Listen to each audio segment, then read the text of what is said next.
All right, ladies and gentlemen, another battle report. We got Seth. We got Seth in the house today, man. Freaking love it. Um, honestly, Seth, he's like one of the nicest guys you'll ever meet in your life. I mean, and he plays Warhammer. Like, could we ask for anything more? Also, if this isn't a sign that Warhammer 40K is in like the best spot ever, he literally just had a kid a month ago, and he is bringing his kid with him, which was great. So I got to hang out, and so he's got the full swaddle on or whatever that thing is called, and we're playing Warhammer while he's got his 1 month old just attached to him. Like that is a level of commitment we got going on around here. Freaking love it. So he's playing a Blood Angels Liberator Assault group, kind of the go-to Blood Angel detachment, +2 strength, +1 attack on the charge for all their units. Super good. He's going full melee threat, no shooting. So he wanted to try this out today. So he's running 2 units of scouts, 3 units of JPI, 2 units of sanguinary guards, got a unit of death company. So he's got like those 3 kind of like hammer units. And then he's going to have a Callous Assassin to kind of round things off. And also 2 units of 5-man infiltrators right here that have the 12-inch no-go zone, which is just fantastic because there's such a wide footprint that like literally 2 units can cover like this more or less the entire deployment zone. So it's like so good to deny engage behind enemy lines. It's super good. And Blood Angels don't want like things going in their backfield. So I think that's like a great tech piece. And he kept this game very close. So I'm running Silent King. Only enhanced one I'm running is on the Hex Mark for -1 damage to the Silent King. We have 2 Stalkers. Sadly, one is still on a cardboard box because it hasn't come in yet. Flayed Ones, Reanimator, 1 unit of 2 Locust Heavy Destroyers with the Emetics, a unit of Scorpex, Immotech for CP farm, another Hex Mark for home objective holding if they have indirect, Doomsday Arc obviously, and a unit of Tomb Blades. And then I have a unit of Tomb Blades, a Doomsday Arc, Death Marks, and another unit of Emetics, a unit of 3 in reserve. To try that out. So we have 4 units in reserve, and let's get this going. So he's going to get first turn, which I think, I don't know, probably good, I guess. I think I probably wanted to go first, but I don't think it's bad that he went first, to be honest, I think, in this matchup. So he gets Secure No Man's Land and Engage on all fronts. So he's going to discard Engage on all fronts for a CP. And Engage is going to be, or Secure is going to be pretty easy for him to get because he does have a unit of scouts infiltrating behind this wall. So he's just going to string these guys out to get Secure No Man's Land for 5, and then more or less stage up his units behind here, and call it a turn. So pretty simple. And that's what his turn 1 looks like. Looks pretty clean, right? My turn 1, we get some pretty good cards. We get Extend and Area Denial right off the rip, so not going to complain about that. So we are basically just going to move the Flayed Ones over and just create an annoying screen here, and just kind of string them out like this. That gets us Area Denial. That gets us Secure No Man's Land. We are going to move up this Stalker here, advance him just to push back this screen. We are going to bring out the Emetics because the problem was he is within 6 inches for Heroic Intervene, which he would have loved to do here, so we cannot give him that whatsoever. And the problem is the Stalker would have loved to shoot and just charge these guys, pile into here, but I can't because of that threat. So the only way I could get rid of them really turn 1 is to bring out the Emetics and take care of them. So we bring out this unit of 2. Not a bad trade per se. It's 110 points for the unit. So we're trading down like a little bit, but it does make sure that I can kill that unit and score those points.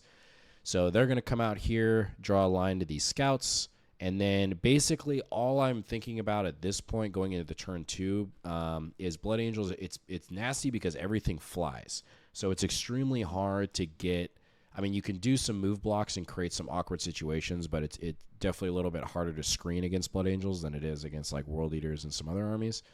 But let's get into my turn here just so you can see how it unfolds.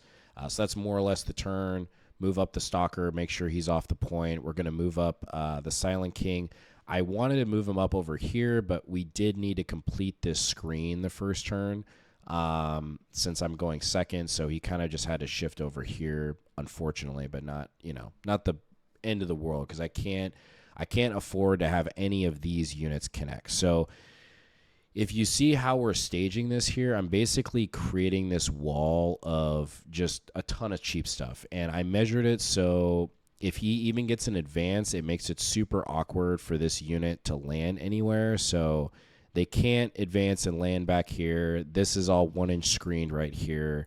And, if he wants to, like, connect with something back here, like, he has to go, like, all the way around. So it's awkward. So I felt like, I think overall, like, my positioning in this game, I was, like, really happy with outside of, like, a couple things. So it felt good going into turn 2. So we get our 10, pass it over to him. He's going to get a 4 on primary because he holds his home. There's no Terraform that went off yet, so that's good. And he gets Locust and Assassination, which was kind of a dud this turn because he lost this unit and he didn't have really a reliable way to Locust because he needed these units to go take care of this stuff. Otherwise, it's going to start causing problems. So he unfortunately gets a 0 on that turn, and he needed the CP, at least for this turn. So that was a little bit unfortunate. But we're going to fast forward here. You're going to see his turn. So he's going to shift up his resources. So we got JPIs coming out here, JPIs here, JPIs here. As expected. So we're basically trading trash for trash right now, right? Tosses a grenade at this Stalker to get it down. This was a pretty big point in the game. He charges in. JPI's in another unit. Just literally one-shots this Stalker, even without the guy. Just the character alone just like pops it. It was pretty cool. It's pretty badass. This was crazy over here. I spent a CP, like almost the same situation that Tom ran into yesterday. Ran a CP or maybe I did. I can't remember if I CP rerolled this or not. I think he just maybe rolled bad or average and just didn't kill it. I was down to like 1 wound, unfortunately. So the Stalker actually survives here. And then he pops this one and then consolidates in. And then we also ingressed in the Locust Destroyers here to actually let me cash in primary on turn 2, which was kind of nice. So since there was nothing else over here, which is pretty cool. So this is basically what the end of turn 2 top of 2 looks like, and passes it over to me. So on turn 2, we're going to get an 8 on primary because we ingress these heavy destroyers in with the Emetics. And the reason why I ingress them in instead of the Doomsday is because these Emetics, like, they're good against his trash, but like against his Anvil hammer units, they're basically going to do freaking nothing. This is like I was talking about some of the other battle reports. Like, I feel like if you skew too hard into these units, they're not as good because with Armor Contempt, like, they're still saving on 2s, which is just not ideal. If you could maybe blip to ignore cover, but still on 3s, it's like not the best. So I was like, all right, I'm gonna ingress them in. They're gonna get primary. They'll shoot for a turn, and then I'm gonna use them as a screening like move block, which you're gonna see in a second, which I think was like super clutch on my part. That I was happy with. So Stalker survives. We get no prisoners and cleanse. Pretty easy. So we're gonna cleanse over here, and then we're just gonna pick up these 3 units, 1, 2, 3, and pass it over to him, and then see what we can do. So I'm going to show you how this turn plays out here. So you can see at the end of the turn, we're going to terraform with the Reanimator. We're going to create a move block here, and you can see we kind of create this. The biggest thing is I don't want him to hit the king with 2 units, right? Because I think he kills him probably. And so this was really I didn't love doing this play, but like. This is potentially the weakness of Starshatter is you got to make sure you have enough trash in your list like this or enough like screens. Otherwise, I think this type of matchup, I mean, it just destroys it. Because you're going to see here in a second what happens. Because he's basically going to be able to pick up all of this stuff in the turn. Because all he has left is just his heavy hitting stuff. And then after he clears this, I will also have all my heavy hitting stuff left. And I think I can edge out the game by doing that. So he's going to get an 8 on primary because he deep struck this over here, same kind of move. And he gets mark for death and no prisoners. So pretty easy mark for death. We just nominate this arc, and this arc, and then no prisoners he's definitely going to get for 5. So you're going to see him shift up, as expected. And I shifted the camera a little bit because this was like the important section, so I wanted to make sure like we got that in its entirety. So the Death Guard fight first. They clean up the destroyers. He piles in to Sanguinary Guard and to the Reanimator and the Silent King. Dante and everything else gets them like on the nose. I spend 1 CP for he battle shocked this was actually huge. So the Reanimator was terraforming, and this was a crazy sequence. So when Dante comes in, anybody within 6, they have to take a battle shock test at -1. The Silent King negates it because it's +1 leadership for any Necron unit within 6 inches. The Reanimator, unfortunately, fails its battle shock, so I cannot use a strat for -1 to wound. So he kills the Reanimator on the nose with Dante and I think like 2 Sanguinary Guards. So he denies the Terraform, which was huge, and then he denies my primary as well because he kills the Reanimator. Because the Reanimator is OC3s, which is kind of nice. So he does a couple wounds the Silent King. Silent King kills like a couple Sanguinary Guard back because there are 3 wounds each, so it's kind of an awkward profile for the King. And that's essentially how that plays out. He kills the Tomb Blades here. He kills the Stalker, and he kills the Locust Destroyers here. And then he also deep strikes in the or scouts in the scouts. Scouts in the scouts. So because he does that, I ingress in the Tomb Blades on my turn as well, mainly because I know I can spend 1 CP. This is what's so good in this detachment, to go through walls, and Tomb Blades already move 12, so you could potentially give them 1 CP for go through walls, and a lot of times you don't need to flat 6 advance them because they fire and fade. So this was like the ultimate counter to this primary. Like, I think having 1 or 2 units of Tomb Blades helps solve the problem with Starshatter, where if you don't have the Tomb Blades or like the Stalkers in there, I think it's really hard to harass your opponent's primary. I think that's really like our only options because the Tomb Blades are also mounted, so they synergize with the detachment really well, and you're going to see how this plays out here. Because if I don't have these Tomb Blades in the list, I actually lose the game. That's like how big this was actually. So, you're going to see how this plays out. So this is the end of turn 3, top of 3 right here. That's what the board state looks like. So he has his 3 handful units left. Scouts, JPI, 2 infiltrators, and I think he has his Calidus right here. Or, yeah, I think his Calidus is right there. So, you know, we're basically playing with the same number of units. He has like 8 units left. I have like 1, 2, 3, 4, 5, 6, 7, like 9 units left. So, I mean, it's like this crazy game right now because he's going to hold the home field. I can get it was interesting. Very, very cool. So, going into my turn, I get a 4 on primary because he denies it here. The only thing I hold is my home. And I get Bring It Down. Can't do it. He has no vehicles. I get Behind Enemy Lines. I can't do because he has the infiltrators back there. I get Sabotage, which I can do with the Hex Mark. That's over here, so we could put him behind the wall. And I get Established Locus, which I cannot do, unfortunately. So, rough pull. And I spend a CP to cycle behind to get Established Locus. So I was like, that hurts. That hurts. So, it is what it is. It's just going to happen in Warhammer. You can control primary, you can't control secondary. So, first thing on the docket, these guys have fight first.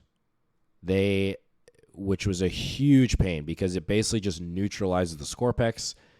They could go over here and go after the JPIs. He's going to heroic intervene, clean them up. So, and the really rough part, like this positioning was so good on his part, guys. Like, because of the fact that these guys landed here, I couldn't even flat 6 advance this Doomsday Arc to get any sort of line on these guys, man. It was like I was just sitting there and I'm like, dude, I cannot hit these guys literally with anything. I can't draw a line here. Such good placement. So that's what happened there. I think in hindsight, now that I'm thinking about this, Seth, a little bit, okay,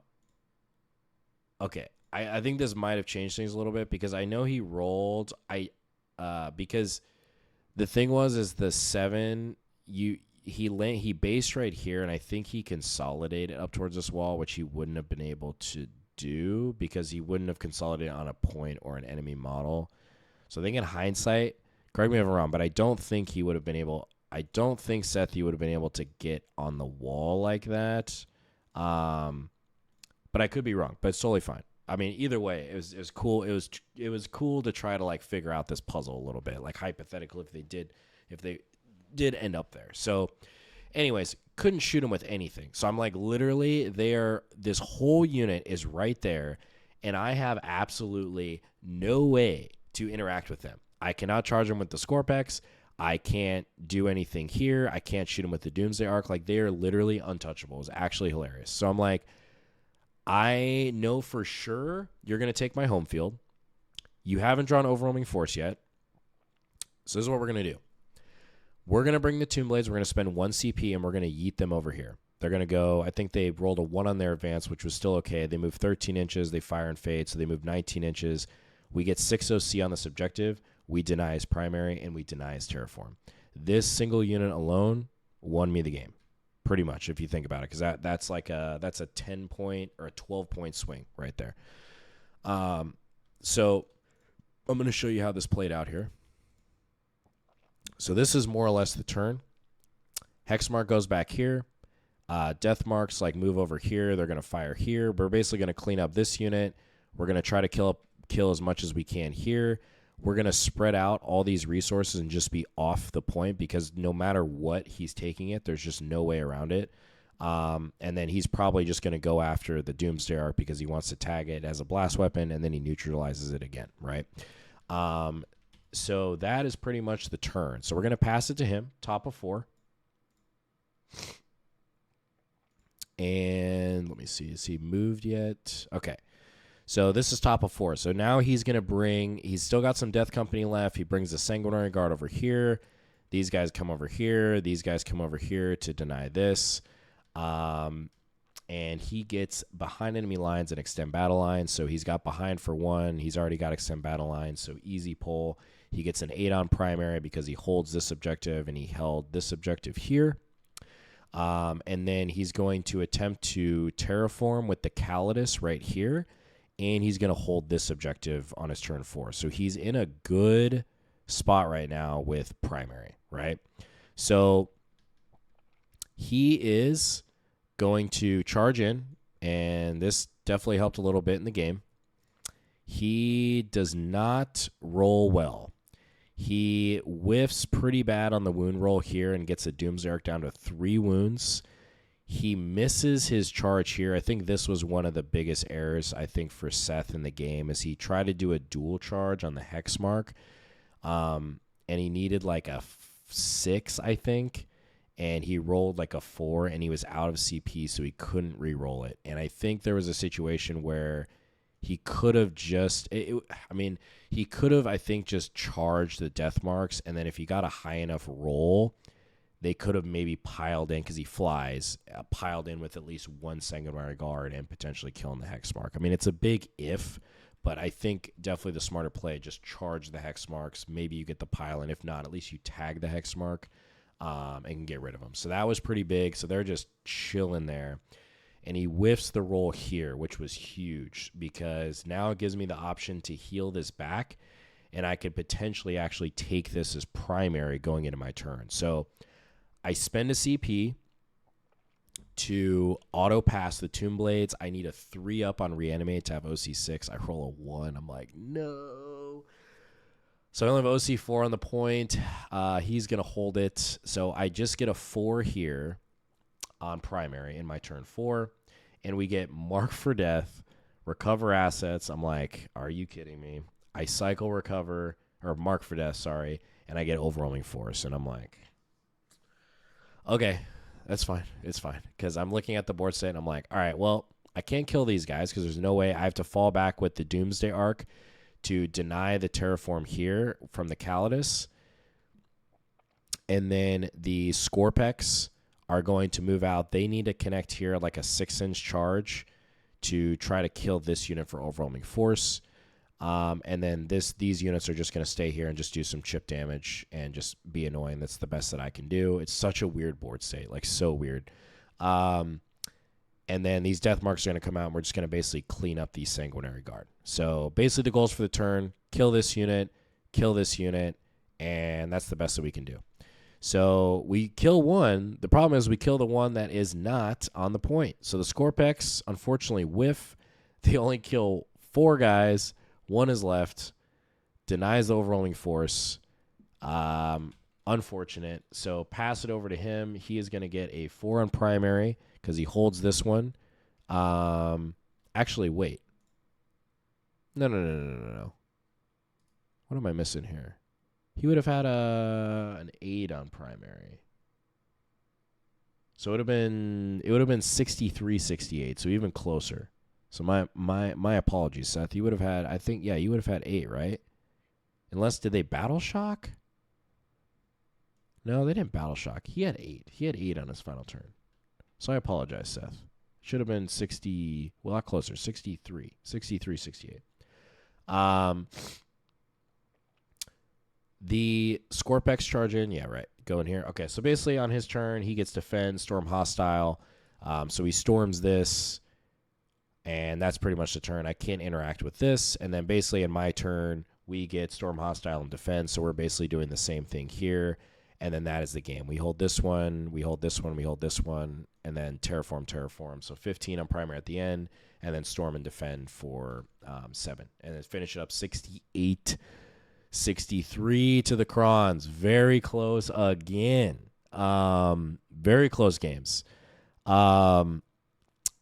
Yeah, I think the biggest thing, I guess maybe the biggest question mark, I don't know if these guys would have been able to do what they did from where they landed, the Sanguinary Guard here.